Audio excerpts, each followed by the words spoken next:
시간이 되었습니다. 이 시간 다 함께 마음을 모아 2023년 7월 2일 성령 강림 후 5번째 주일 예배를 하나님께 올려드리겠습니다. 다 같이 자리에서 일어나셔서 찬송가 24장입니다. 찬송가 24장 함께 찬양 부르시겠습니다.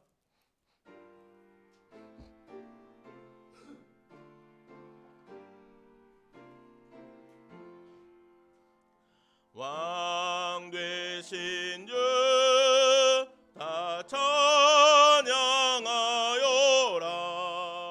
영광과 존귀 주께 돌리세.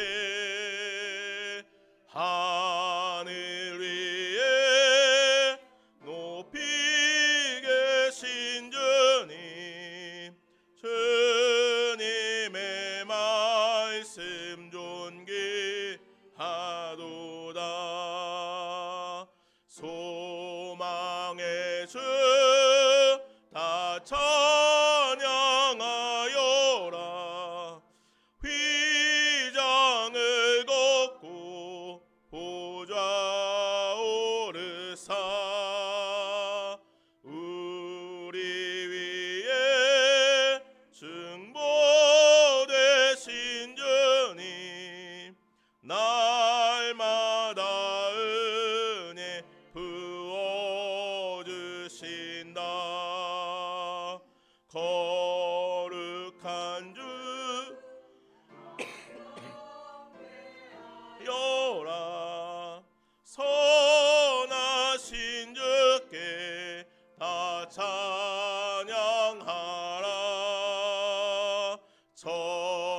천사들도 다 경배하여라. 그 새 주 예수 영원하도다.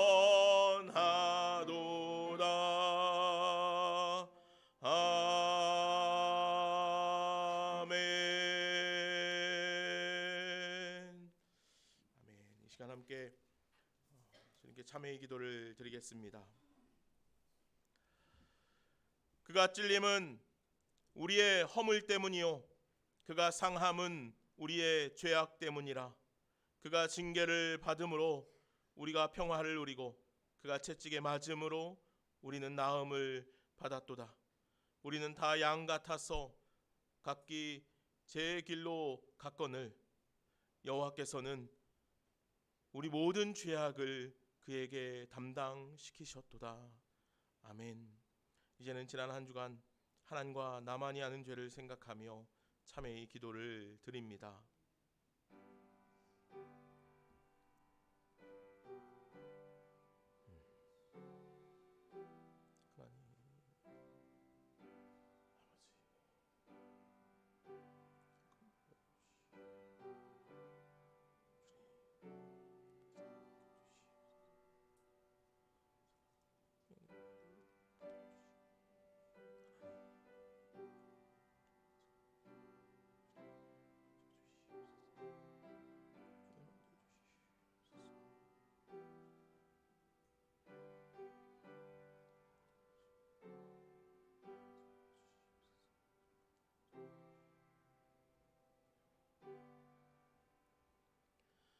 긍휼이 풍성하신 하나님, 2023년도 어느덧 절반의 시간이 흘러 이제 후반기를 맞이하게 됩니다.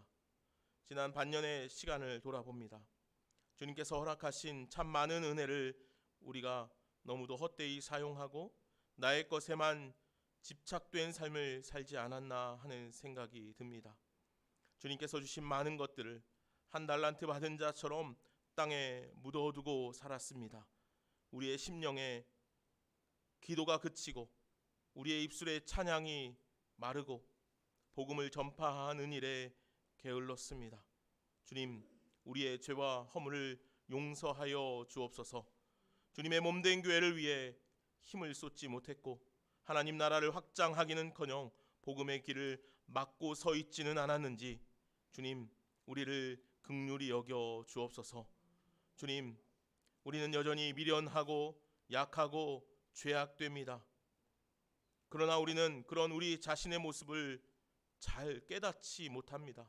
주님, 이제 우리가 먼저 우리 자신의 믿음의 터전을 확인하게 하시고 회복하시는 하나님의 은혜로 오늘도 새롭게 되기를 원합니다. 주님, 우리를 불쌍히 여겨 주셔서 강 같은 주님의 은혜로 메마른 우리 영혼을 소생케 하여 주옵소서. 주님, 회개하는 심령을 허락하여 주셔서 우리 자신의 약함과 죄악됨을 보게 하시고 새롭게 주님의 은혜의 강물로 채워지는 놀라운 은혜를 우리들에게 허락하여 주옵소서. 예수님의 이름으로 이 고백의 기도를 드립니다. 아멘. 이제 사도신경 하심으로 다 함께 우리의 신앙을 고백하겠습니다. 나는 전능하신 아버지 하나님 천지의 창조주를 믿습니다. 우리 주 예수 그리스도를 믿습니다.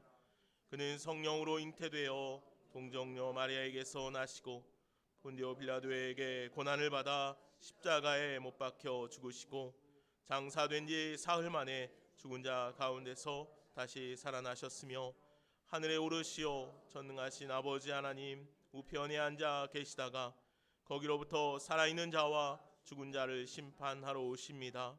나는 성령을 믿으며 거룩한 공교회와 성도의 교제와 죄를 용서받는 것과 몸의 부활과 영생을 믿습니다. 아멘. 자리에 앉으시겠습니다. 자리에 앉으셔서 함께 찬양하시겠습니다.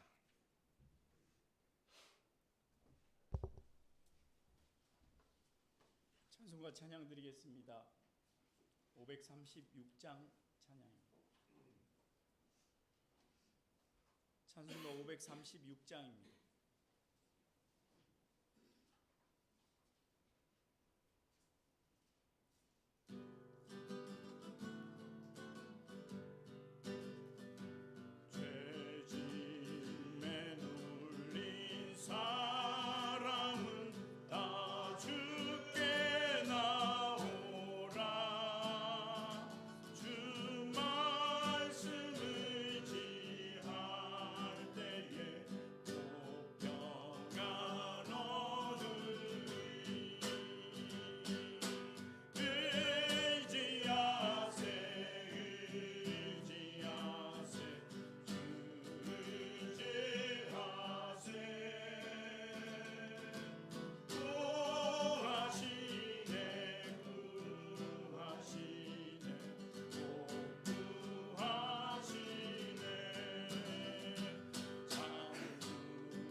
찬송가 490장입니다. 찬송가 490장 찬양 드립니다.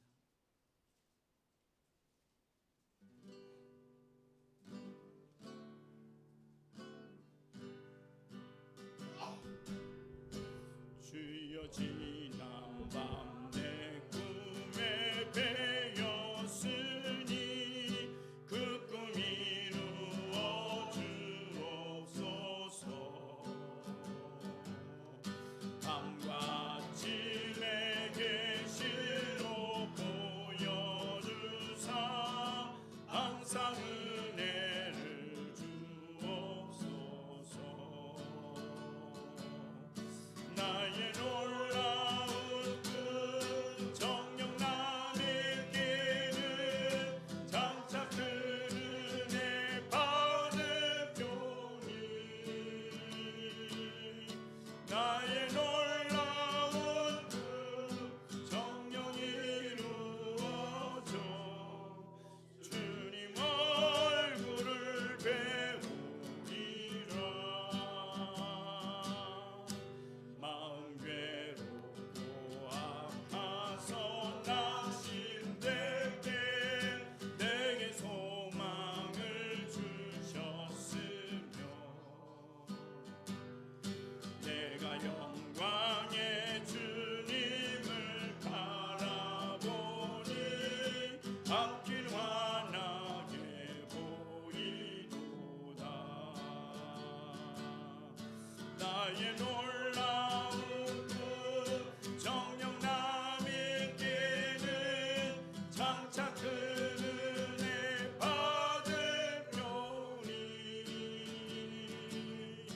나의 놀라운 그 정녕 이루어져 주님 얼굴을 배우리라. 세상 풍조는 나날이 변하여도 나는 내 믿음 지키리니. 인생 살다가 죽음이 꿈 같으나 오직 내 꿈은 참되리라. 나의 놀라운 그 정녕 남의 길은 장차 그 은혜 받으려니. 나의 놀라운 그 정녕 이루어져 주님 얼굴을 배우리라.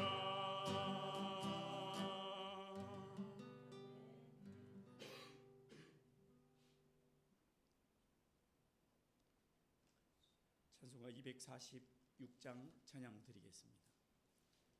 찬송가 246장입니다.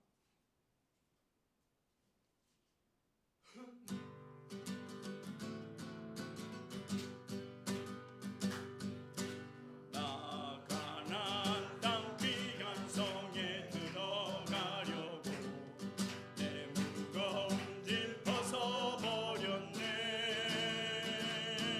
제 중에 다시 방황할 일 전혀 없으니 저 생명신의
구름 기둥으로 그 불과 구름 기둥으로 인도하시니 나가는 길이 경통하겠네. 그 요단강을 내가 지금 건넌 후에는 저 생명 시냇가에 살겠네. 길이 살겠네. 나 길이 살겠네. 저 생명 시냇가에 살겠네. 길이 살겠네. 나 길이 살겠네. 저 생명 시냇가에 살겠네. 내 주린 영혼 만나로서 먹여주시니 그 양식 내게 생명 되겠네. 이후로 생명 양식 주와 함께 먹으며 저 생명 시냇가에 살겠네. 길이 살겠네. 나 길이 살겠네. 저 생명 시냇가에 살겠네.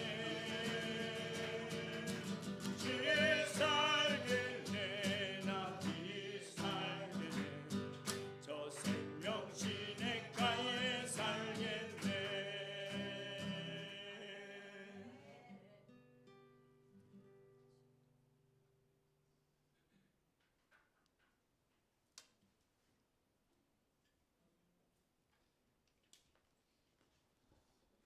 오늘 제가 기도 인도하는 날입니다. 기도하시겠습니다. 거룩하신 아버지 하나님, 너무나 하나님은 거룩하신 분이기 때문에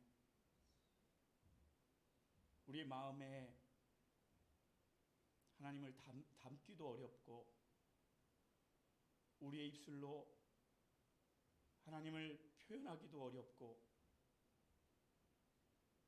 우리의 언어로 그 하나님께 무엇을 아뢰기도 너무나도 어렵습니다.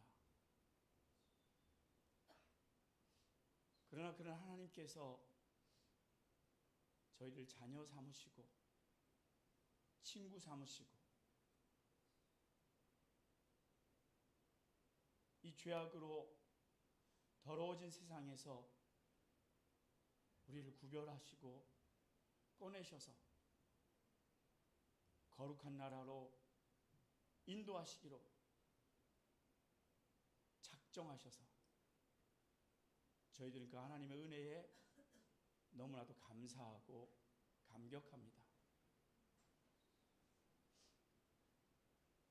우리가 사는 세상이 죄악으로 가득 차 있기 때문에 하나님의 거룩하심과 온전하심과 능력을 가리려고만 하는 악한 세력이 들끓는 그런 세상 가운데 있기 때문에 우리가 한시라도 주님을 향해 있지 않으면 힘겹고 어둡고 곤란한 삶을 저희들 살아갑니다. 주님, 이 거룩한 날 주일, 주의 날로 기억하고 주의 전에 모인 저희들을 주님 품에 안기게 하시고 주님을 향해서 저희들의 마음의 문을 여는 귀한 시간으로 인도해 주시옵소서. 하나님은 항상 열려 있고 하나님은 항상 다친 저희들을 두드리고 계시지만 보지 못하고 듣지 못하여 곤궁하게 삶을 사는 미련하고 연약한 저희들을 이 시간 회복시켜 주시기를 원합니다. 길은 주님께만 있고 답이 주님께만 있는 것을 저희들이 알고 늘 주님을 의지하는 저희들 되게 도와주시옵소서. 너는 듣지 못하였느냐라고 이사야의 입을 통하여 말씀하시기를, 천지를 창조하신 그 하나님께서는 무능한 자에게나 힘없는 자에게 능력과 힘을 더하시고 소년이라도 넘어지고 자빠지고 장정이라도 피곤하고 곤비할지라도 오직 여호와를 앙망하기만 하면 새 힘을 주시고 독수리의 날개치며 올라감 같을 것이라고 말씀하셨습니다. 종일 걸어가도 다른 박질하여도 절대 피곤하지 않고 곤비치 않게 하시겠다고 약속하셨습니다. 이 약속의 하나님을 바라보는 저희들 되게 도와주시옵소서. 저희들의 연약함을 아시는 하나님께서 저희의 연약함을 도우시고자 보혜사 성령님을 보내심을 감사합니다. 주님, 저희들이 순간마다 말씀을 의지하듯이 성령님 또한 의지하게 도와주시옵시고 내 힘으로 어려울 때마다 성령의 도우심을 구하는 저희들 되게 하셔서 능력 가운데 행하는 저희들 되게 도와주시옵소서.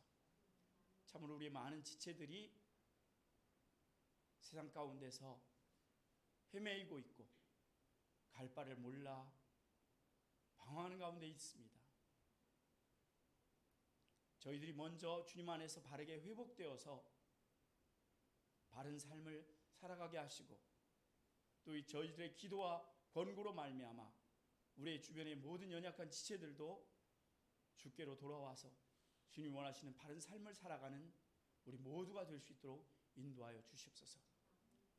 주님이 우리를 위해서 처소를 예비하시고 계시고 준비가 되면 우리를 데리러 오실 텐데 그 주님의 부르심에 모두가 아멘 할 수 있는 그런 저희들 되게 인도하여 주시옵소서.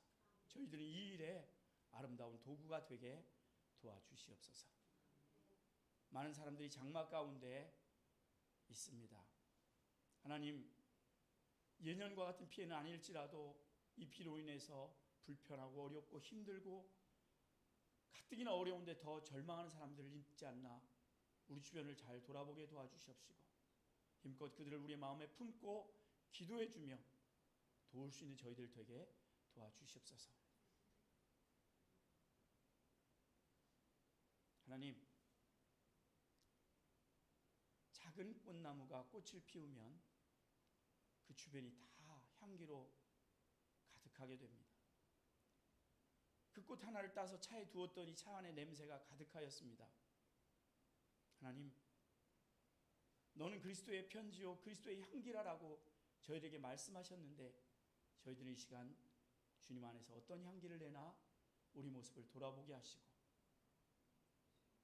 주님이 온전하셨던 것처럼 하나님이 완전하신 것처럼 그 주님을 따르는 저희들 또한 온전하여져서 세상의 아름다운 향기를 좋은 향기를 뿜는 저희들 되게 도와주시옵소서.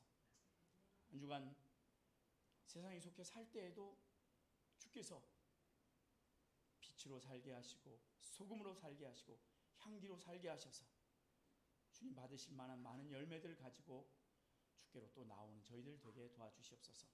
오늘 귀한 주일 사랑하는 목사님 귀한 말씀을 준비하셔서 저희들에게 전하실 때 그 말씀을 잘 받는 저희들 되게 도와주시옵소서. 잘 깨닫고 말씀으로 돌이키는 저희들 되게 도와주시옵소서.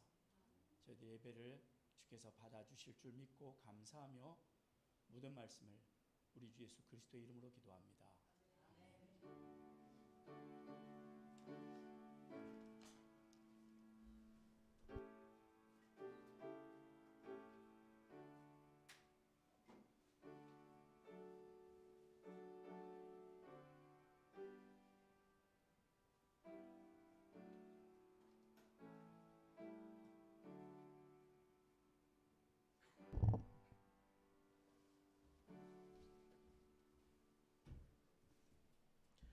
우리 축복의 노래 함께 부를까요?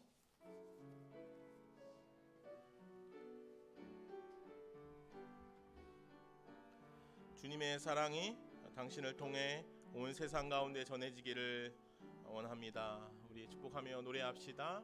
주님의 사랑이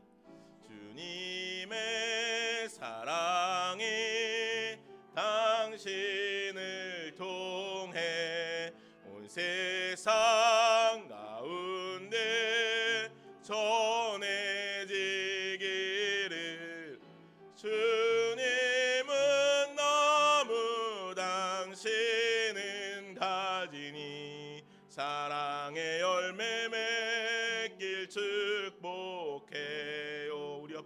한번 바라봐 주실까요? 주님의 축복이 당신을 통해, 주님의 축복이 당신을 통해 온 열방 가운데 흘러가기를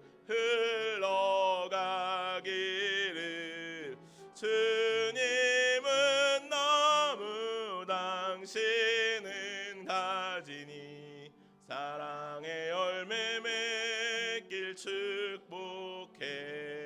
아멘. 사랑의 열매 맺길 축복합니다. 사랑의 열매 맺길 축복해요. 아멘. 주님의 사랑의 열매를 많이 맺어갈 수 있기를 간절히 소망합니다. 오늘은 성령 강림 후 5번째 주일입니다. 오늘 예배 가운데 나오신 여러분들 축복하고 환영합니다. 우리 지난주에 박미경 집사님, 현종훈 형제 등록해서 함께 신앙생활하기를 다짐했습니다. 박미경 집사님은 1목장, 또 현종훈 형제는 2목장에 함께 목장 생활하시면 될 것 같고요. 다음 주에는, 오늘은 이제 목장 모임을 같이 해주시고요. 다음 주에는 새 가족 만남의 시간을 점심 식사 후에 하겠습니다.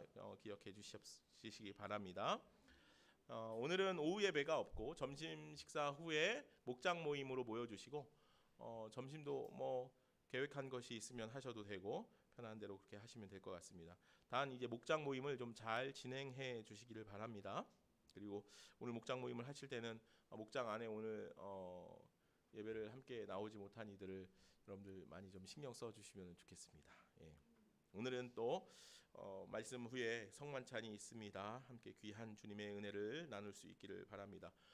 바이블 타임 7월호 뒤에 비치되어 있습니다. 여러분들 다 하나씩 챙겨 가시기 바랍니다.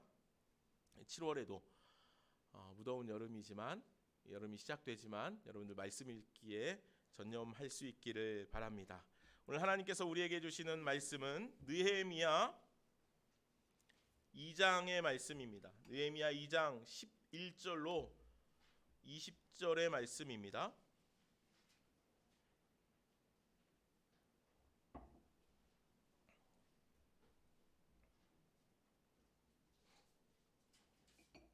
느헤미야 2장 11절로 20절 말씀, 구약 성경 728쪽 정도에 있습니다.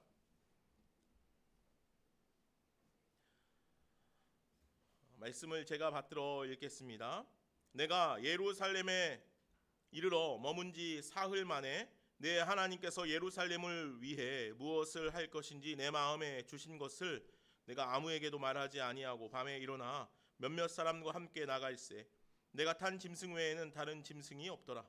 그 밤에 골짜기 문으로 나가서 용정으로 본문에 이르는 동안에 보니 예루살렘 성벽이 다 무너졌고 성문은 불탔더라. 앞으로 나가 샘문과 왕의 못에 이르러서는 탄 짐승이 지나갈 곳이 없는지라.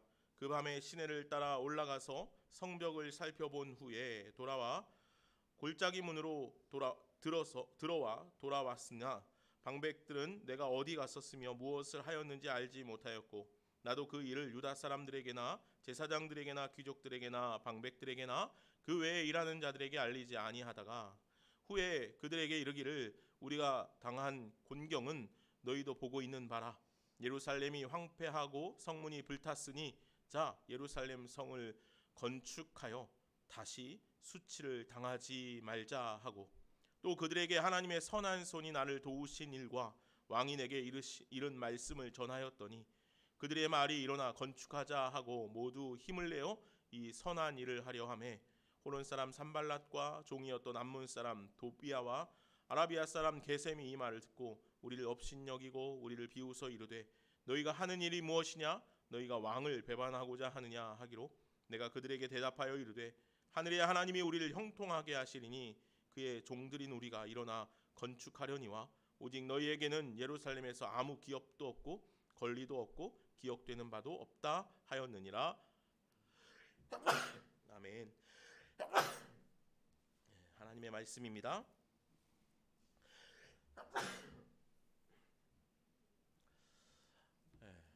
우리가 지난주에 함께 느헤미야 1장에 있는 말씀들을 함께 살펴보았습니다.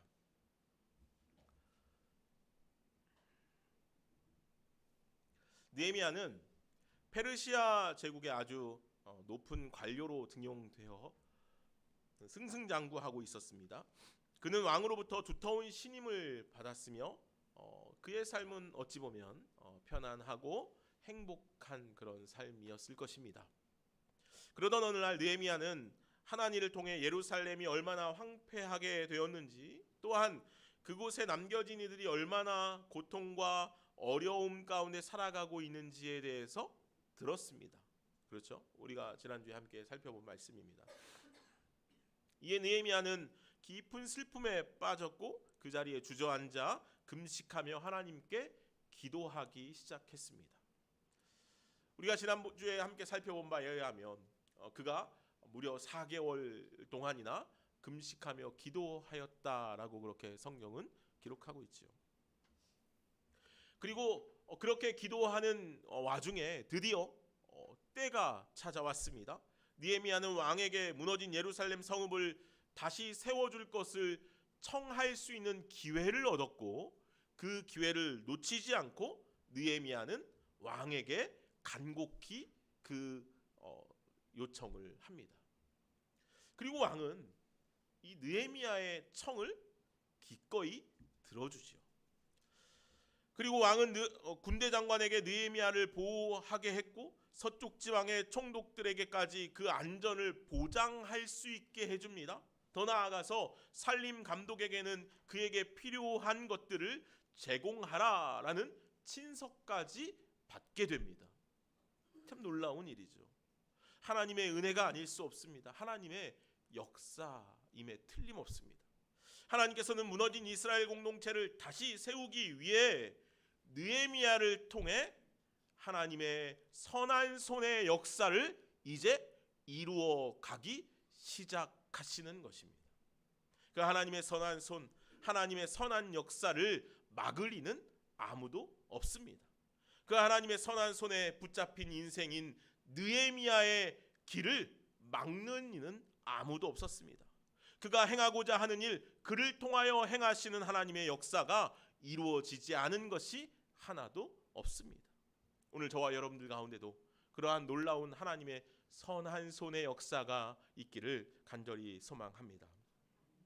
그렇다면 하나님께서는 왜 느헤미야를 통해 예루살렘의 무너진 성벽을 복원하려 하시는 것일까요? 무너진 성벽을 보수하는 것이 왜 그렇게 중요한 일이 되었느냐라는 것이죠. 느헤미야가 바사 왕국에서 예루살렘까지 한달음에 달려갔습니다. 그 거리가 1600km 정도가 된다는 거예요. 어마어마한 거리죠. 그런 아주 긴 여정을 느헤미야가 마다하지 않고 애써 예루살렘을 향해 그렇게 달려간 이유가 무엇이냐는 것이죠. 예루살렘 성읍이 황폐하였기 때문이라는 거예요. 이는 단지 성읍의 외형적인 모습만 황폐해 있는 것이 아니라 그곳 백성들의 삶 자체도 그러했다는 것이죠. 그런데 사실 하나님께서 그 성벽을 재건하려 하신 이유는 그러한 것들보다도 예루살렘 성의 황폐화로 인하여 이스라엘 백성들의 신앙의 황폐화가 더 크게 일어나고 있었기 때문이라는 거예요.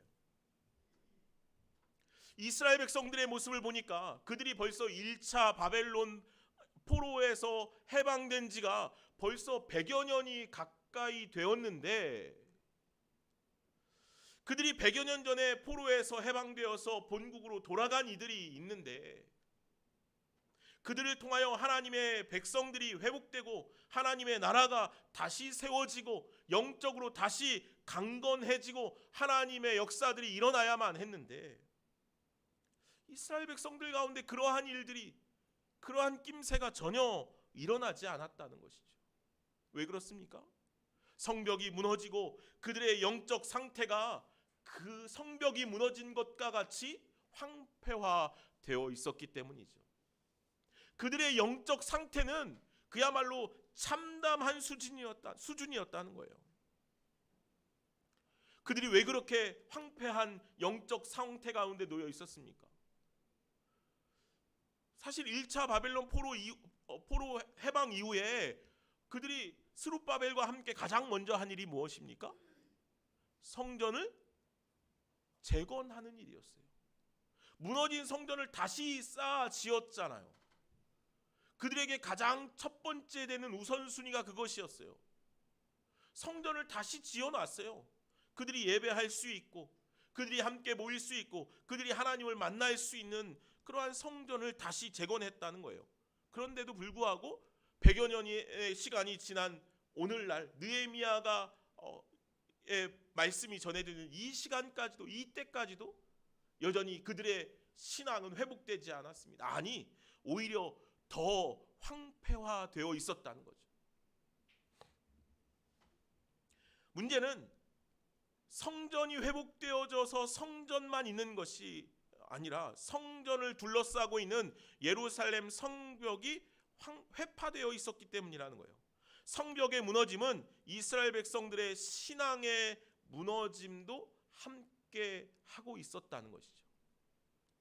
느헤미야는요, 이스라엘 백성들이 예루살렘 성 안에 있는 성전을 중심으로 안정적으로 신앙생활을 하기 위해 성전을 보호하고 있는 예루살렘 성벽이 복원되는 것, 그러니까 예루살렘 성전 밖에 있는 성벽을 재건하는 일이 이스라엘 백성들의 신앙 개혁 운동에 아주 중요한 문제가 될 것이라 그렇게 이야기하고 있는 거예요. 그래서 느헤미야 말씀을 우리가 이제 나중까지 살펴보면, 이제 느헤미야가 끝내 52일 만에 성벽 재건을 마치고 나서 에스라와 함께 이스라엘 백성들의 신앙 재건 운동을 하기 시작한다는 거예요. 신앙 개혁, 신앙 재건 운동이 시작되기 전에 그들에게 먼저 갖추어져야 할 것이 그러면 무엇이었냐면 성벽을 재건하는 일이었다는 거예요. 이는 오늘날 우리에게도 마찬가지라는 것이죠. 우리들의 연약한 환경 속에 하나님을 향한 예배와 경건한 삶을 살아가는 것이 필요하죠. 나의 삶이 아무리 열악하고 나의 환경이 아무리 어려워도 우리가 최선을 다해 예배하고 주님께 나아가는 일이 우리에게 필요합니다. 그러나 그러한 열악한 환경 속에서 안정적인 신앙생활을 하기란 어렵다는 것이죠. 그러므로 바르고 안정적인 신앙생활을 하기 위해서 자신이 처해 있는 환경을 개선하는 것이 무엇보다 우선되어야 함을 오늘 느헤미야는 우리들에게 이야기하고 있는 것이에요. 안정적인 생활을 하기 위하여, 신앙생활을 하기 위해서 신앙생활을 방해하는 것들로부터 그것을 막아내는 방어 체계가 필요했다는 것이죠. 우리 이 말씀이 조금 이해가 안 될 수도 있어요. 내가 아무리 어려운 환경 가운데 있어도 내가 오직 주님만 의지하고 주님을 예배하고 주님을 신앙하는 일에 최선을 다해야 하지 않나? 맞습니다. 그런데 오늘 느헤미야 오늘 본문의 말씀에서 그것만으로는 이스라엘 백성들의 신앙이 재건되는 일에 너무 큰 어려움들이 따랐다는 거예요. 그래서 그 환경을 개선하는 일, 그 환경을 재건하는 일이 먼저 필요했다는 것이에요. 오늘 우리들이요, 교회 안에서 신앙생활을 하는 모습들을 보면 어떻습니까? 여러분들 오늘 우리가 이 예배 안에서만 보아도 어떻습니까? 우리들이 얼마나 열심히 찬양하고 아주 경건하게 예배합니까? 그렇죠. 우리는 이 예배의 시간에 주님께 온전히 우리의 힘을 쏟아 예배합니다. 기도도 하고 찬양도 하고 말씀도 잘 듣죠. 교회에서 우리는 모두 다 아주 훌륭한 신앙인의 모습을 갖추고 살아간다는 거예요. 교회 안에서, 예배 안에서 은혜가 충만하지 않은 사람은 없습니다. 찬양 중에 말씀 가운데 충만해 보이지 않은 사람은 없어요. 어떤 이들은 얼마나 뜨겁게 찬양하고 기도하고 말씀에도 얼마나 적극적으로 반응하는지 몰라요. 누구보다 뜨겁고 충만하게 예배합니다. 그러나 그 뜨거움이 그 예배 시간에만 한정될 때가 있다는 거예요. 제가 예전에도 말씀드린 적이 있지만, 제가 대학 생활을 할 때 한남대의 목요 찬양이 대전에서는 아주 유명했어요. 제가 학교 생활을 할 때는 그 목요 찬양을 거의 매주 참여했던 것 같아요. 이 목요 찬양에 가면 어린 학생들, 중고등학생들, 뭐 대학생, 성인, 그 장년들까지 아주 다양한 연령대의 사람들이 함께 참여하고 그곳에서 예배하고 찬양하고 기도하고 얼마나 뜨겁게 그 예배의 시간을 한 2시간 넘는 시간을 보내는지 몰라요. 그곳에서 그들의 예배하는 모습들을 보면 야, 이렇게 뜨겁구나. 야, 저 학생이 저렇게 믿음이 좋구나. 저 학생이 저렇게 참 신앙이 좋고 뜨겁구나. 성령 충만하구나 하는 생각을 하지 않을 수가 없어요. 그곳에 모여 있는 이들은 모두 다 엄청난 열기 가운데 성령 충만함 가운데 놓여 있는 것 같아요. 그런데 예배가 끝나고 나오면서 그렇게 아멘 아멘 하면서 찬양하고 주님을 높이던 입술로 서로를 욕하고 거침없는 말들을 합니다. 그 충만하던 은혜를 10분도 안 돼서 몇 걸음도 걷지 않고 다 쏟아내 버리고 마는 것을 보아요. 하나님의 은혜가 얼마나 가벼운지 몇 걸음 걷지도 못하고 그 모든 은혜를 다 날려버리고 만다는 거예요. 다른 사람의 이야기가 아닙니다. 우리들의 이야기입니다. 예배 시간에 경건하지 않은 이는 없어요. 찬양할 때 충만하지 않은 이가 없어요. 그러나 우리에게 주시는 그 은혜들을 우리는 어디까지 흘러가게 하고 있느냐? 주님의 은혜를 우리가 얼마나 충만하게 채우고 전하고 나누며 살아가고 있는가? 이것이 중요하다는 거예요. 그러나 우리에게 허락하신 은혜, 우리에게 부어주시는 축복들을 우리는 앞서 말씀드린 것처럼 너무도 쉽게 쏟아버리고 살아가죠.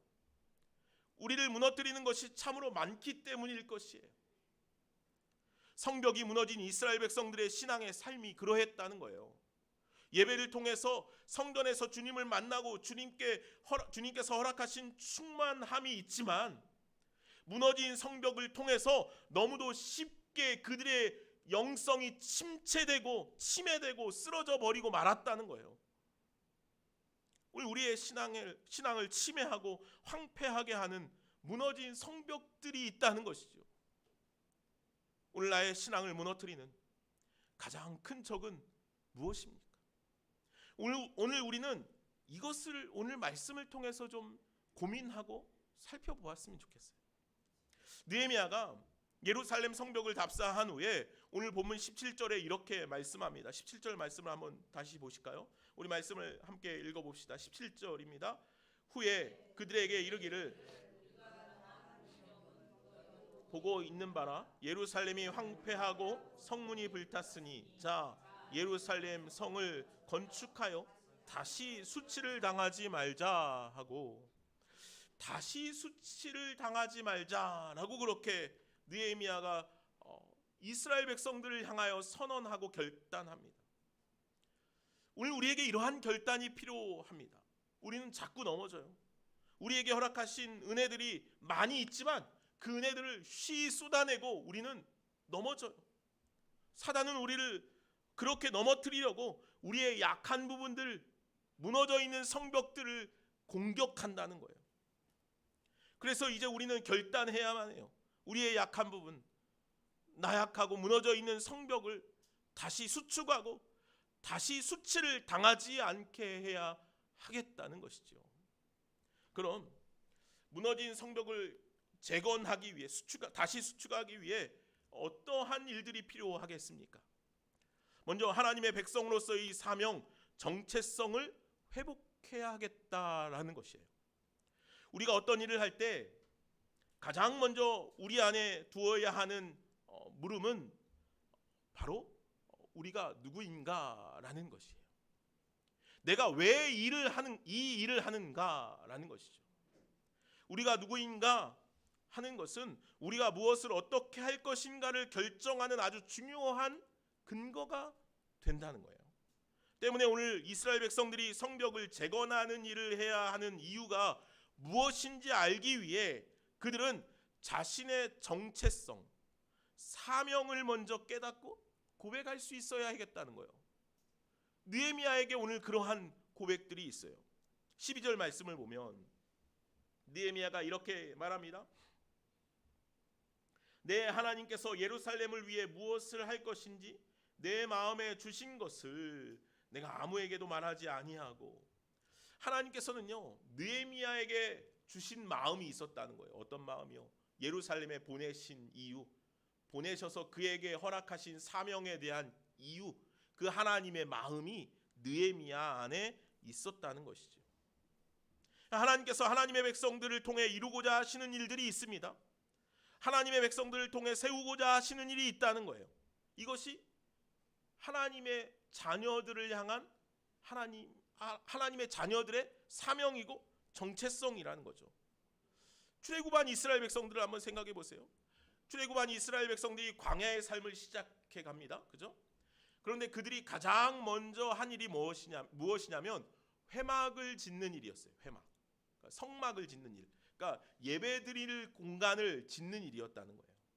하나님께서는 시내산에서 이스라엘 백성들에게 회막을 짓게 하셨죠. 우리가 잘 알고 있듯이 출애굽 광야의 이스라엘 백성들은 회막을 중심으로 한 생활이었어요.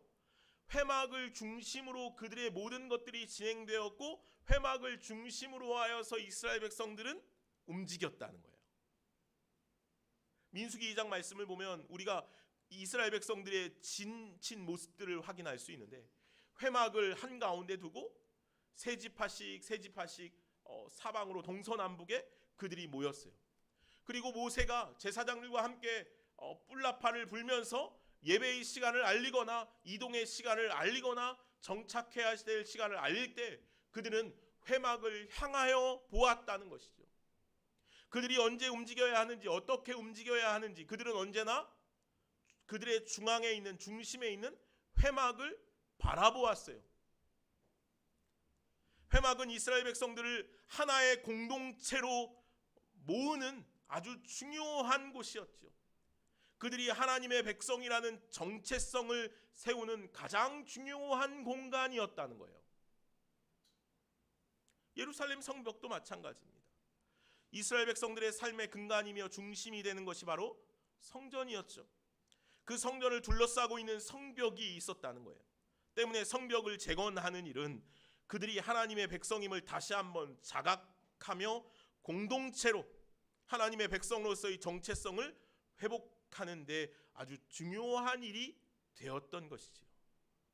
이에 성벽을 재건하기 위해 이스라엘 백성들은 이제 자신이 누구인지, 어떠한 존재인지 깨달아야 했으며, 하나님의 백성에게 허락하여 주신 사명을 다시 한번 자각할 수 있어야 했다는 것이죠. 그럴 때 성벽을 재건하는 일에 힘을 낼 수 있었죠. 오늘 18절 말씀을 보면 이렇게 말씀을 하고 있습니다. 또 그들에게 하나님의 선한 손이 나를 도우신 일과 왕이 내게 이런 말을 전하였더니 그들의 말이 일어나 건축하자 하고 모두 힘을 내어 이 선한 일을 하려 하매. 이 선한 일이 무엇입니까? 하나님께서 이스라엘 백성들에게 허락하신 사명, 성벽을 재건하는 일, 하나님의 공동체로 다시 온전히 세워지는 일이었다는 것이죠. 주님은 우리 모두에게 그런 사명을 허락하여 주십니다. 하나님의 백성으로서의 정체성을 갖고 주님께서 맡기시는 사명을 하나하나 잘 감당해 갈 수 있는 저와 여러분들이 되기를 간절히 소망합니다. 다음으로 자신들의 현주소를 깨달아야 한다는 거예요. 느헤미야가 어느 날 밤에 수행원 몇 명을 데리고 순찰을 나가죠. 예루살렘의 남서쪽에서 출발해서 남쪽으로, 거기서 북쪽으로 다니면서 성벽의 형편들을 살폈습니다. 그죠? 오늘 말씀을 보니까 그래요. 샘문과 왕의 못에 이르렀을 때는 어떠했습니까? 느헤미야가 더는 말을 타고 갈 수 없었다라고 기록해요. 아마도 사람들의 왕래가 끊긴 길이었던 것 같아요. 더 이상 갈 수 없는 길이죠. 왜 그랬을까요? 성벽이 무너짐이 심각했기 때문이죠. 성벽이 무너짐이 심각해서 아마도 그것은 성벽의 무너짐에 잔해들로 가득했을 것이고 쓰레기가 가득했을 것이고 풀들이 울창하게 자라서 더 이상은 그 길을 지나갈 수 없는 곳이 되었을 것이라는 거죠. 그는 계곡을 따라 올라가며 성벽을 둘러보고 다시 골짜기 문을 지나 숙소로 돌아왔습니다. 그렇게 성문들, 성벽들을 살펴본 느헤미야의 마음이 어떠했을까요? 아마 굉장히 착잡했을 것 같아요. 이렇게까지 심각했나? 이렇게까지 황폐화되어 있나? 어디서부터 손을 대어야 할까? 어떻게 이 일을 할 수 있을까라는 마음이, 그런 암담한 마음이 그에게 들었을지도 모르겠어요. 전쟁으로 폐허가 되어 어찌할 수 없게 무너져버린 성벽, 불타버린 성문, 무너져 성벽의 잔해와 오랫동안 방치되어 손쓸 수 없는 성의 모습들을 느헤미야가 보았습니다. 이 모습은 아마 느헤미야만 본 것이 아니었을 거예요. 그곳에 살아가고 있는 누구나 다 그곳의 모습, 자신들이 살아가고 있는 성벽의 형편을 다 알고 있었을 것입니다. 그리고 이것은 이스라엘 백성들의 현주소였다는 거예요. 아마도 이는 누구나 다 알았기에 차마 입으로 내놓지 않는 현실이었을 것입니다. 그리고 그들은 언제나 그 현실을 피하고 싶고 결코 맞닥뜨리고 싶지 않은 그런 자신들의 모습이었을 것입니다. 그래서 그들은 오랫동안 그 현실을 기피하고 싶었을 것입니다. 외면하고 싶었을 것입니다. 그러나 이제 느헤미야는 그들이 처한 상황을 피하거나 덮어두지 않았습니다. 그리고 그는 그 현실을 직시함과 동시에 무너짐에서 회복되어야 함을 선언하고 있는 것이죠. 다시 수치를 당하지 말자. 그는 그렇게 선언하고 있는 것이에요. 그는 이제 그들에게 다시 수치를 당하지 않도록 하자고 권면합니다. 이제 무너진 성벽을 재건하여 우리를 넘어뜨리고 무너뜨리는 것으로부터 안전하게 보호하자라고 그렇게 이야기하는 것이죠. 그렇습니다. 무너진 성벽을 재건하고 타버린 성문을 다시 세우는 것은 황폐해진 이스라엘 백성들의 영적 피폐함을 회복하는 가장 중요하고 첫째 되는 일이었다는 것이죠. 느헤미야가 무너진 성벽을 확인하고 그 무너짐이 어떠한지, 어떻게 수축해야 할지 확인하였던 것처럼 이제 우리들의 약함, 우리들의 깨어지고 상한 마음, 쉬 넘어지고 부서지는 우리들의 연약함이 무엇인지 이제 우리는 우리 스스로 살펴보아야 한다는 거예요. 내 삶을 살펴야 한다는 거예요. 내 삶의 환경들을 살펴야 한다는 것이에요. 내가 왜 이렇게 무너지는지, 내 안에 왜 이렇게 이런 죄악된 마음들이 끊이지 않는지, 무엇이 무너져 있는지, 무엇이 깨어져 있는지 우리는 이제 살펴야 한다는 것이에요. 나에게 일어나는 아픔이 또는 나에게 일어나는 상함이 많은 부분 외부로부터 오는 경우들이 많이 있어요. 그러나 그것을 해결하는 방법은 오직 하나, 나 자신에게 있다는 거예요. 내가 그것을 깨닫는 일, 내가 나를 보는 일, 나를 아는 일에서부터 해결이 된다는 거예요. 그래서 자신을 아는 일, 자신을 바라보는 일, 자신의 모습을 깨닫는 일, 이것이 얼마나 중요한 일인지 몰라요. 이는 우리 신앙인에게 너무도 중요한 사안이라는 거예요. 느헤미야가 오늘 예루살렘에 올라갈 수 있었던 이유도 바로 그것 아니겠습니까? 이스라엘의 황폐함이 자신의 죄악을 깨달음으로부터 그가 그 일에 관여하게 되었다는 거예요. 우리가 지난주에 살펴봤듯이 느헤미야 1장 6절 7절 말씀은 그의 기도입니다. 그가 이렇게 기도하죠. 이제 종이 주의 종들인 이스라엘 자손들을 위하여 주야로 기도하오며 우리 이스라엘 자손이 주께 범죄한 죄들을 자복하오니 주는 귀를 기울이시며 눈을 여시사 종의 기도를 들으시옵소서. 나와 내 아버지의 집이 범죄하여 주를 향하여 크게 악을 행하여 주께서 주의 종 모세에게 명령하신 계명과 율례와 규례를 지키지 아니하였나이다 라고 그렇게 기도해요. 사실 예루살렘 성이 무너지고 회복되지 않는 것이 느헤미야하고 무슨 관계가 있냐는 거예요. 우리가 이야기했던 것처럼 느헤미야는 포로 3세잖아요. 예루살렘에 가본 적도 없어요. 그곳의 무너짐에 대해서 이야기로만 들었다는 거예요. 그러나 느헤미야가 그렇게 고백하고 회개하고 있는 것은 예루살렘 성이 지금까지 무너져 회복되지 못하고 있다는 사실이에요. 자신들의 연약함이 남아있으며 여전히 하나님의 은혜를 사모하고 살아가지 못하는 자신의 믿음 없음의 결과라는 거예요. 느헤미야는 그렇게 여기고 있어요. 복음의 역사는 그 자리에서부터 시작된다는 것을 기억하시기 바랍니다. 예수님께서 그래서 하나님 나라의 복음을 시작하면서 가장 먼저 선언한 말씀이 뭐예요? 회개하라, 천국이 가까이 왔느니라.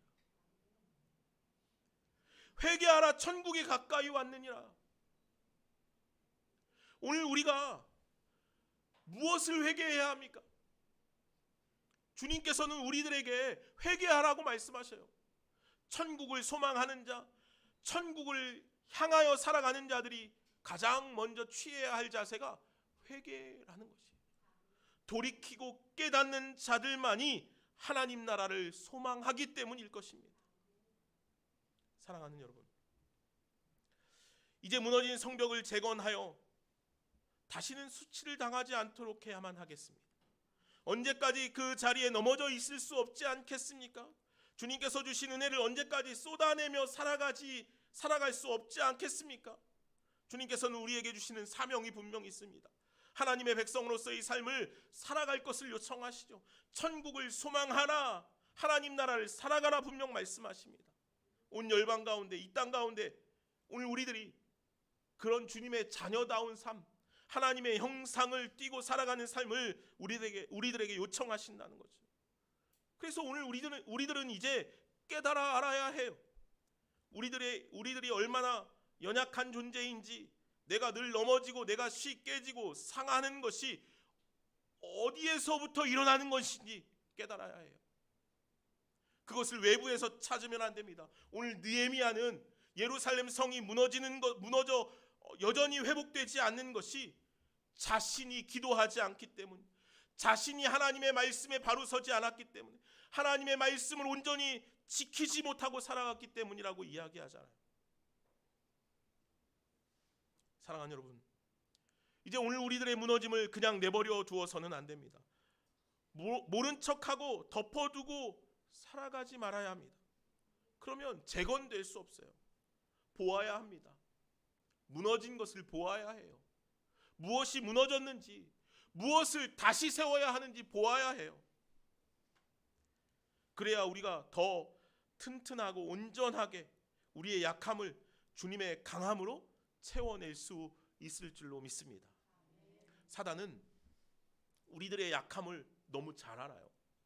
내가 무엇에 약한지, 내가 무엇에 넘어지는지, 내가 무엇 때문에 날마다 깨지고 상하는지 그 누구보다 사탄이 가장 잘 안다는 거예요. 그래서 날마다 우리의 무너진 성벽을 향하여 사탄이 계속해서 우리를 흔들고 넘어뜨린다는 것이죠. 생각해 보십시오. 여러분들의 깨어진 성벽이 무엇입니까? 무너진 성벽이 무엇이에요? 내가 이제 재건해야 할 성벽이 무엇이 있습니까? 여러분들 이제 생각해 보셔야 해요. 내 마음을 자꾸 자극하는 것이 무엇입니까? 미운 마음, 상하게 하는 마음, 나를 자극하고 깨지게 하는 것이 무엇인지 여러분들 확인해 보세요. 내가 자꾸 예배하는데 방해를 받는 이유가 무엇인지, 공동체 안에서 공동체가 하나 되게 하는데 방해가 되는 요소가 무엇인지, 그리고 이제 우리는 그 약함을 하나님께 맡겨야 합니다. 성령의 능력으로 새롭게 되어야 한다는 거예요. 우리를 무너뜨리고 깨지고 상하게 하는 것들 이제 다 회복해 가시기 바랍니다. 이제 우리는 반드시 그 무너진 성벽을 재건해 갈 수 있어야 해요. 내 안에 무너진 성벽을 다시 쌓아 사탄이 이제는 더 이상 그 약함에 다시는 넘나들지 못하도록 성령으로 새롭게 되기를 간절히 소망합니다. 베드로는요, 우리가 잘 알고 있듯이 예수님의 수제자 아닙니까? 그는 예수님을 가장 측근에서 가장 많은 시간 함께 했던 제자였어요. 그런데 베드로의 모습을 보면 종종 허세를 부리는 것을 보아요. 예수님께도 그렇게 말하냐면 내가 결코 그렇지 않을 것입니다. 다른 사람은 몰라도 나는 그렇지 않습니다. 이 베드로의 그런 이 대화법들이 굉장히 많아요. 마치 허세를 부리는 거죠. 허세는요, 자기 자신을 아주 많이 사랑하는 이들이 취하는 태도입니다. 그래서 자신을 부풀리고 키우는 거예요. 이것이 허세로 작용하는 것이죠. 베드로가 그러했던 것 같아요. 베드로는 주님의 십자가 앞에 자신을 더 많이 생각합니다. 그래서 무너지잖아요. 십자가 앞에 있는데 주님께서 십자가를 지시기 위해 나아가시는데 그 십자가를 따라가지 못하잖아요. 사단이 이를 잘 알고 있었어요. 그래서 사단은 그 약함을 계속해서 건드린 것 아니겠습니까? 베드로에게는 3번의 기회가 있었잖아요. 그런데 끝내 그는 예수님을 부인하고 말아요. 철저하게 무너지고 만 것이죠. 예수님께서 부활하시고 배신하였던 베드로를 다시 찾아가 만납니다. 그리고 베드로에게 이렇게 말씀하시죠. 내가 나를 사랑하느냐? 내가 나를 사랑하느냐? 내가 나를 사랑하느냐? 3번이나 물으셔요. 3번이나 베드로의 사랑을 확인하시는 것이죠. 베드로의 약함은, 베드로의 무너진 성벽은 사랑이었습니다. 베드로의 무너진 성벽이 사랑이었기 때문에 주님께서는 계속해서 내가 나를 사랑하냐라고 물으시는 거예요. 그 무너진 성벽을 다시 쌓으라는 것이죠. 예수님께서는 무너진 성벽, 사랑을 잊지 말라라고 베드로에게 3번이나 요청하고 계시는 것이. 다시는 주님의 사랑을 잊지 말라, 다시는 그것으로 넘어지지 말라라고 말씀하시는 거예요. 그리고 베드로는 그 무너진 사랑의 성벽을 재건하는 데 성공하죠. 다시는 무너지지 않도록, 다시는 넘어지지 않도록 튼튼하게 재건합니다. 그래서 끝내 그 후에 그는 그 사랑으로 넘어지지 않아요. 예수님께서 걸어가신 그 십자가의 길을 함께 따라갈 수 있게 되죠. 그 십자가의 사랑을 그가 온전히 부여잡고 거꾸로 십자가에 매달려 순교하기까지 그 사랑을 재건할 수 있었어요. 오늘 우리 안에도 그러한 놀라운 사랑의 재건이 날마다 일어날 수 있기를 소망합니다. 우리에게 많은 약점이 있고 많은 무너짐이 있지만 대부분의 신앙의 성도들에게 있는 무너짐이 사랑이에요. 교회 안에서 가장 많이 말하는 것이 사랑이지만 가장 많이 무너져 있는 것이 사랑인 것 같아요. 베드로처럼 오늘 저와 여러분들도 그것을 재건하는 일에 힘쓸 수 있기를 간절히 소망합니다.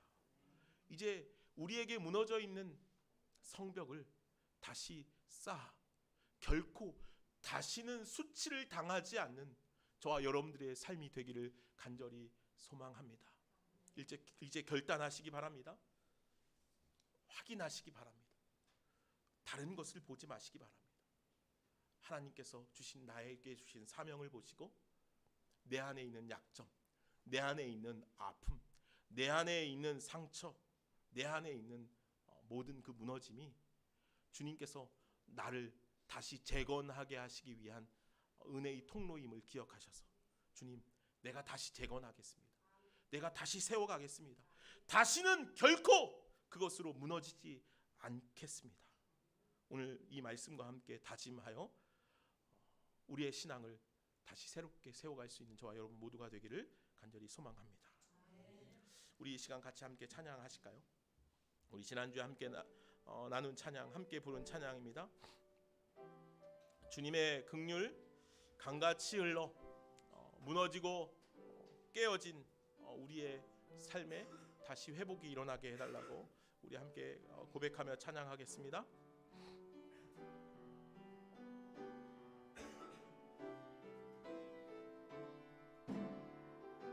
주님의 긍휼 강같이 흘러 주님의 긍휼 강같이 흘러 메마른 이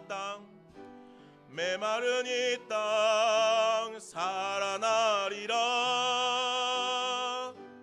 거친 광야에 꽃이 피어나는 그날 우리는 보게 되리라. 생명의 바람 이 땅 불어와 메마른 뼈들 살아나리라. 죽었던 영혼 주께 노래하는 그날 우리는 보게 되리라. 기뻐하라 나의 영혼아. 생명의 주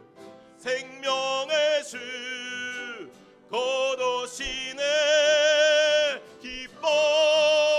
기뻐하라 나의 영혼아. 우리 주 곧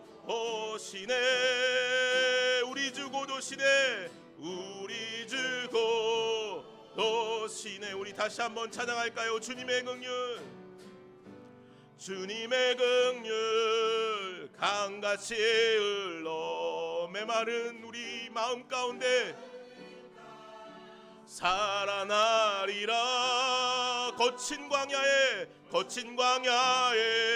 꽃이 피어나는 그날 우리는 보게 되리라. 아멘. 생명의 바람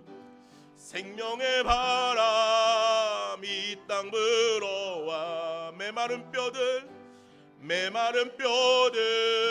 살아나리라. 죽었던 영혼 주께 노래하는 그날 우리는 보게 되리라. 아멘. 기뻐하라 나의 영혼아. 생명의 주 곧 오시네. 기뻐하라 나의 영혼아. 아멘. 우리 주 곧 오시네. 우리 주 곧 오시네. 우리 함께 잠시 기도할까요? 함께 기도합시다. 주님 곧 오실 텐데 주님 언제까지 우리가 이렇게 무너져 있어야 하겠습니까? 주님, 나에게 무너져 있는 성벽을 내가 찾게 하시고 하나님 그것을 덮어두거나 외면하지 않게 하시고 이제 하나님 무너진 성벽을 내가 다시 재건할 수 있도록 그것을 살피게 하시고 주님 우리에게 주신 사명들 내가 감당할 수 있도록 주님 우리에게 무너진 성벽을 재건할 수 있도록 은혜를 베풀어 주시옵소서. 성령의 능력으로 우리가 다시 일어나게 하시고 성령으로 말미암아 우리가 새롭게 되게 하시고 다시는 수치를 당하지 않도록 다시는 무너지지 않도록 다시는 깨지지 않도록 주님 우리를 인도하여 달라고 이 시간 같이 함께 합심해서 기도하도록 하겠습니다. 함께 기도합시다. 사랑과 은혜가 많으신 하나님, 우리가 다시는 수치를 당하지 않기를 원합니다. 아버지 하나님, 우리가 언제까지 무너져 있겠습니까? 언제까지 깨어져 있겠습니까? 아버지 하나님, 이제 오늘 우리들의 무너진 성벽을 살필 수 있기를 원합니다. 그래서 하나님, 우리의 신앙을 하나님 무너뜨리고 어렵게 하는 여러 가지 환경들을 다시 살피고 이제 주님께로 온전히 향할 수 있는 믿음, 은혜들을 우리에게 허락하여 주시기를 간절히 원합니다. 아버지 하나님, 오늘 우리들에게 새롭게 되는 은혜, 성령의 충만함을 허락하여 주시옵소서. 주님, 마른 뼈와 같은 우리들, 무너진 우리들, 메마른 이 땅 하나님, 이제 주님께서 오셔서 새롭게 하여 주시옵고 하나님 거듭나게 하여 주시옵고 거친 광야에 꽃이 피어나게 하시고 죽었던 영혼들이 다시 죽게 노래하는 놀라운 은혜들이 아버지 하나님 이 땅 가운데 우리들 가운데 날마다 일어날 수 있도록 주여 축복하여 주시옵소서. 주여 축복하여 주시옵소서.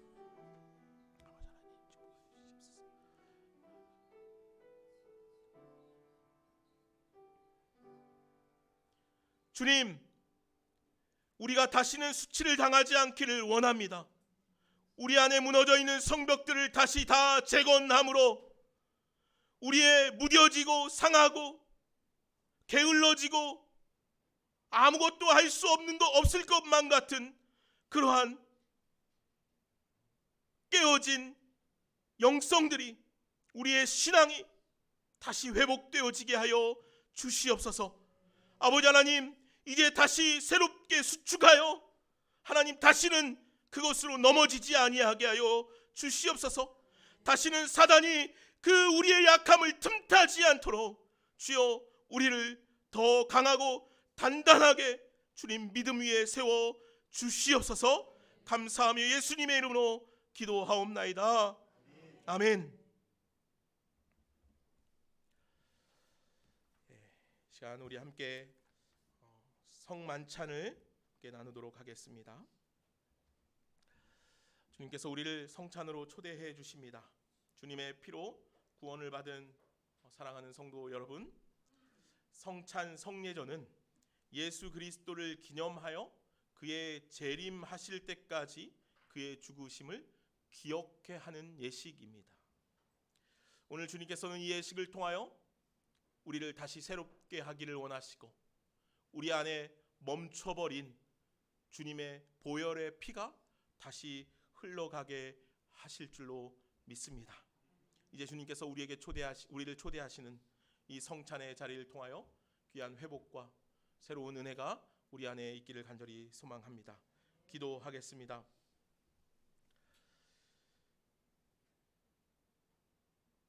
자비의 하나님, 오늘도 우리에게 주님의 십자가의 보혈의 능력을 허락하시니 우리의 죽었던 영혼이, 우리의 깨어졌던 영혼이, 더할 수 없는 우리의 영혼이 주님께로 가까이 나아가며 새 생명을 누리고 살아갈 수 있게 하시니 참으로 감사를 드립니다. 오늘 우리에게 허락하시는 이 성만찬을 통하여 이제 오늘 우리가 우리 안에 멈췄던 생명의 보혈의 능력이 다시 흘러가고 다시 새롭게 되는 놀라운 은혜를 허락하여 주옵소서. 예수님의 이름으로 기원하옵나이다. 아멘. 이동 집사님, 김덕성 집사님 나오셔서 성찬포 좀 걷어 주십시오. 오늘 이제 성찬을 함께 나눌 텐데 여러분, 제가 먼저 떡을 떼서 나누고 또 잔을 함께 나누려고 합니다. 떡을 받으신 분들 또 잔을 받으신 분들은 그 자리에서 드시고 기도하시기 바랍니다. 그래서 오늘 우리에게 베풀어 주시고 허락하시는 주님의 몸과 피를 통하여서 더 새롭게 되는 은혜가 우리 안에 있기를 간절히 소망합니다.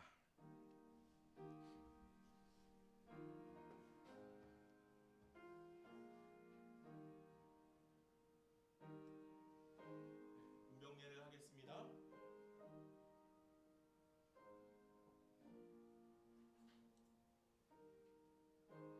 예수께서 잡히시던 밤에 떡을 가지사 축사하시고 떼어 이르시되 이것은 너희를 위한 내 몸이니 이것을 행하여 나를 기념하라 말씀하셨습니다. 이것은 주님의 몸입니다. 또 식후에 그와 같이 잔을 가지시고 이르시되 이 잔은 내 피로 세운 내 언약이니 이것을 행하여 마실 때마다 나를 기념하라 말씀하셨습니다. 이것은 주님의 보혈입니다.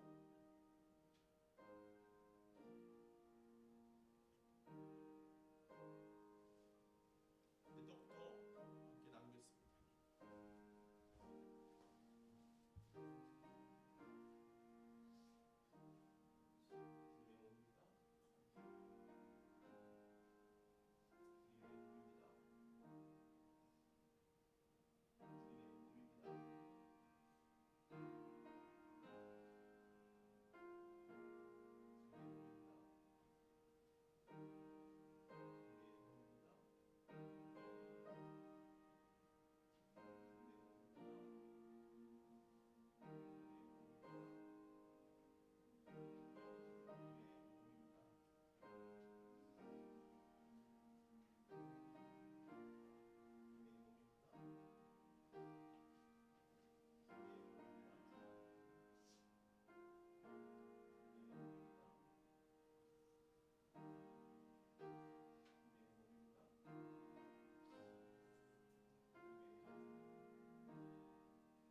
자비하시는 종으로 우리들을 이 성찬에 참여하게 하시고 사죄와 구원의 은혜를 새롭게 하여 주심에 감사를 드립니다.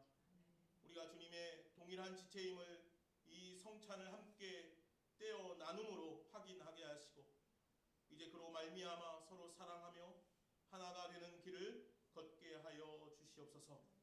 이제 이후로는 주님의 살과 피가 우리의 전 존재를 붙들게 하여 주시옵고 우리로 하여금 복음에 합당한 자가 되게 하시고 우리로 이 땅에 평화를 심는 자가 되게 하여 주옵소서.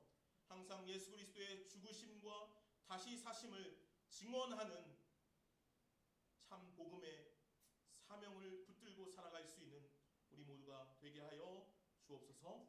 예수님의 이름으로 기도하옵나이다. 아멘.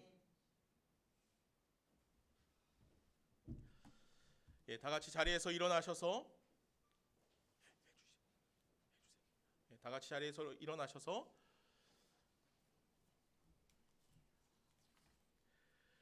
나 주님의 기쁨 되기 원하네 찬양하심으로 주님께 우리의 예물 올려드리도록 하겠습니다.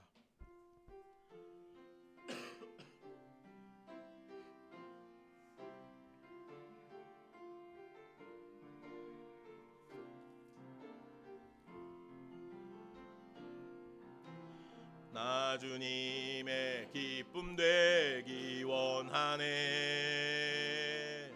내 마음을 새롭게 하소서 새 부대가 되게 하여 주사 주님의 비추게 하소서 내가 원하는 한 가지 주님의 기쁨이 되는 것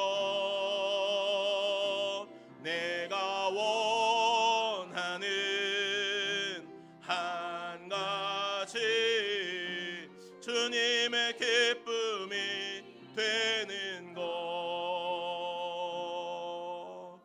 기도하겠습니다. 하나님 내가 주님의 기쁨이 되기를 원합니다. 우리가 주님의 기쁨이 되기를 원합니다. 주님 우리를 받아 주옵소서. 우리를 사용하여 주옵소서. 우리를 주님께 붙들어 주옵소서. 감사하며 예수님의 이름으로 기도하옵나이다. 아멘. 이제는 우리 주 예수 그리스도의 은혜와 하나님 아버지의 무한하신 사랑과 성령의 교통하심과 역사하심이 우리의 무너지고 깨어진 성벽을 재건함으로 말미암아 다시는 수치를 당하지 않기를 다시는 그 죄 가운데 머물러 있지 않기를 소망하고 다짐하는 여기 모이는 주님의 사랑하는 자녀들 머리 위에 가정과 삶 위에 이제부터 영원까지 함께 계시기를 간절히 축원하옵나이다. 아멘.